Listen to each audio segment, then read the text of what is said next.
فأعوذ بالله من الشيطان الرجيم بسم الله الرحمن الرحيم اقرأ باسم ربك الذي خلق الله العلي العظيم وقال النبي صلى الله تعالى عليه وسلم طلب العلم فریضہ على كل مسلم ومسلمہ او کما قال علیہ الصلوۃ والسلام۔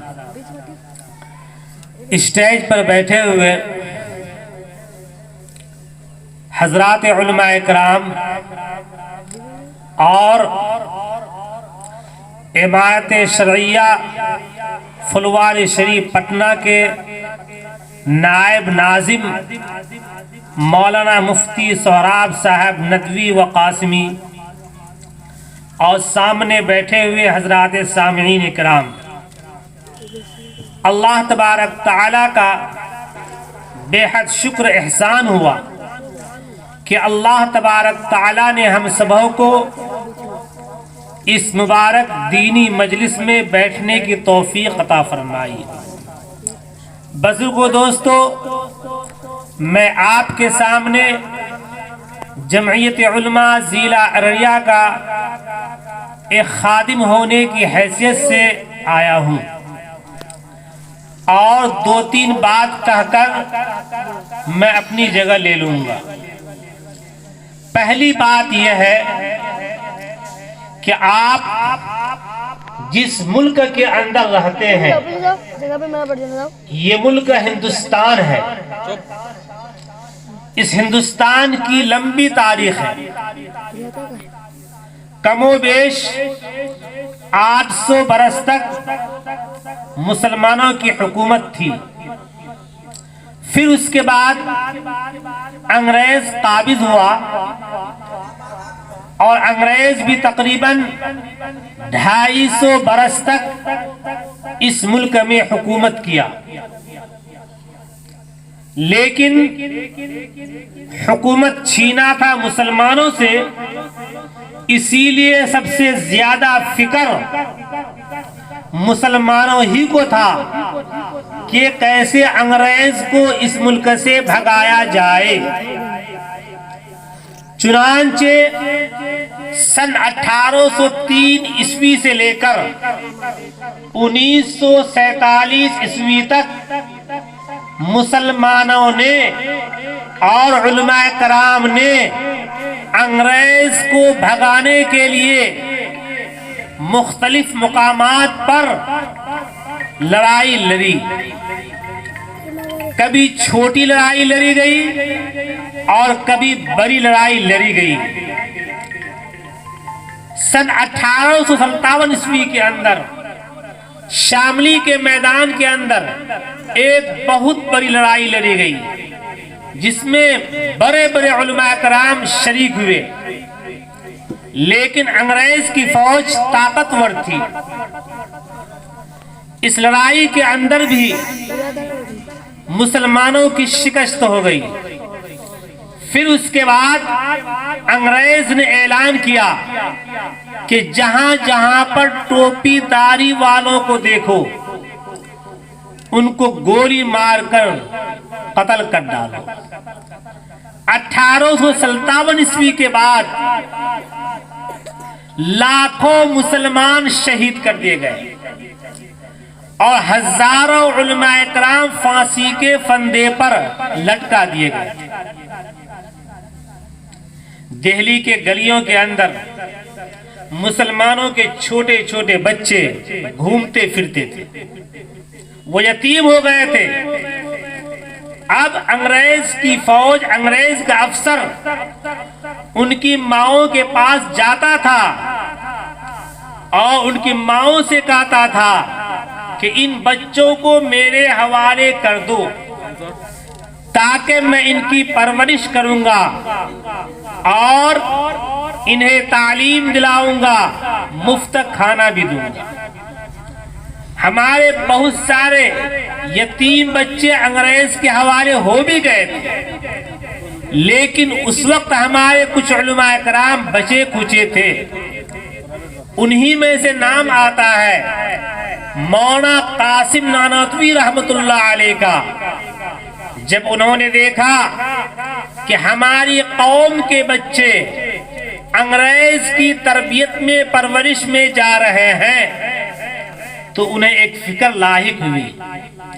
تو انہوں نے چند علماء کرام کو بلا کر کے ایک مشورہ لیا اور طے کیا کہ ایک مدرسے کی بنیاد رکھی جائے تاکہ اپنی قوم کے بچوں کو اس مدرسے کے اندر داخلہ کرایا جائے اور اس مدرسے سے ایک مجاہد بن کر تیار ہو، ایک مفسر قرآن بن کر تیار ہو، ایک محدث بن کر تیار ہو، ایک حافظ بن کر تیار ہو، ایک عالم بن کر تیار ہو.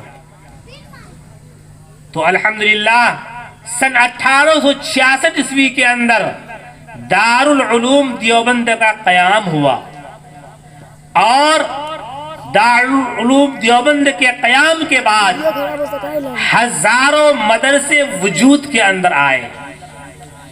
آج اللہ کا شکر ہے کہ آپ کے علاقے کے اندر، آپ کے گاؤں کے اندر، آپ کے سماج کے اندر آپ جس مقصد عظیم کے لیے آج کا یہ پروگرام کر رہے ہیں یہ اسی دارالعلوم دیوبند کی نسبت سے کر رہے ہیں. اور آج ضروری بھی ہے چونکہ آج ملک کے جو حالات ہیں اس حالات کے اندر فرقہ پرست طاقتیں چاہتی ہیں آپ کے مساجد کو نیست نابود کر دیا جائے، آپ کے مدرسے کو ختم کر دیا جائے، آپ کے قبرستان کو ختم کر دیا جائے، آپ کے عیدگاہوں کو ختم کر دیا جائے. اسی لیے فرقہ پرست طاقتیں بہانہ بنا کر کوئی نہ کوئی قانون پارلیمنٹ کے اندر لا رہا ہے تاکہ اس کے ذریعے سے مسلمانوں کی زندگی کو تنگ کر دیا جائے اور مسلمان بے سہارا ہو جائیں. یہ کوششیں ہو رہی ہیں. تو ان حالات کا مقابلہ ہم کو کرنا ہے. مقابلہ کرنے کے لیے آپ کے پاس صرف قرآن ہے. قرآن کریم میں کہا گیا وَاعْتَصِمُوا بِحَبْلِ اللَّهِ جَمِيعًا. حالات کا مقابلہ کرنے کے لیے آپ اللہ کے دین کی رسی کو مضبوطی سے پکڑ لیں اور جگڑ لیں. آپ اپنے محلوں کے اندر مکاتب کا قیام کریں، اپنے سماج کے اندر مدرسوں کا قیام کریں تاکہ آپ کے بچے مکاتب کے اندر دینی تعلیم حاصل کریں، مدارس کے اندر قرآن کی تعلیم حاصل کریں. اور پھر آگے چل کر یہیں پر بس نہیں کیجیے. ہمارے جمعیت علماء ہند کے قومی صدر مولانا سید اشرف مدنی صاحب دامت برکاتہم بار بار فرماتے ہیں اور قوم کو مخاطب کرتے ہیں، اے میری قوم اپنے بچوں کو تعلیم ضرور دلاؤ. اگر تعلیم دلانے کے اندر تم کو پیٹ پر پتھر باندھنے کی ضرورت پیش آ جائے، بھوکے رہنے کی ضرورت پیش آ جائے، پھر بھی اپنے بچوں کو تعلیم ضرور دلاؤ.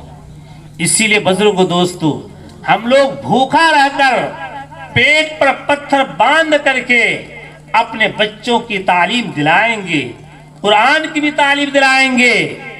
اور اس کے ساتھ ساتھ اللہ نے جس کو وسعت دیا ہے، جس کو مالداری دی ہے، اہل ثروت ہیں، اپنے بچوں کو ڈاکٹر بنائیے، اپنے بچے کو انجینئر بنائیے، اپنے بچے کو IAS بنائیے، اپنے بچے کو IPS بنائیے. تو انشاءاللہ امید کرتے ہیں کہ آپ حضرات ان باتوں پر ضرور عمل کریں گے. اور دوسری بات یہ ہے آپ کے سامنے جو عرض کرتا ہوں، ابھی عید کا زمانہ آنے والا ہے اور ہم جو ارریہ کے اندر دیکھتے ہیں کہ بچوں کے لیے 5,000 کا 10,000 کا کپڑا خریدتا ہے، ایک ایک آدمی 25,000 کا 30,000 کا کپڑا خریدتا ہے، حالانکہ اگر وہ معمولی قیمت کا کپڑا خرید لیں گے تب بھی کام چل جائے گا، لیکن قیمتی سے قیمتی کپڑا خریدتے ہیں تاکہ سماج میں، محلے میں یہ کہلائیں گے یہ بڑا پیسہ والا ہے۔ میں آپ کے سامنے صرف 60 روپے میٹر والا کپڑا پہنا ہوں، یہ کپڑا بھی نیا ہے، تو اگر آپ بھی معمولی قیمت کا کپڑا پہنیے، صرف نیا سمجھ کے پہنیے اور پیسے کو بچائیے اور اس پیسے کو تعلیم میں خرچ کیجیے، انشاءاللہ ہمارے قوم کے بچے آگے بڑھیں گے اور تعلیم بھی آگے بڑھے گی۔ تو یہ عزم کر کے جائیے۔ اسی 2 بات کا پیغام لے کر میں آپ کے سامنے آیا تھا کہ اپنے بچوں کی تعلیم کے لیے پوری فکر کرنا ہے اور بھوکے رہ کر تعلیم دلانا ہے، اور دوسری بات فضول خرچی نہیں کرنا ہے۔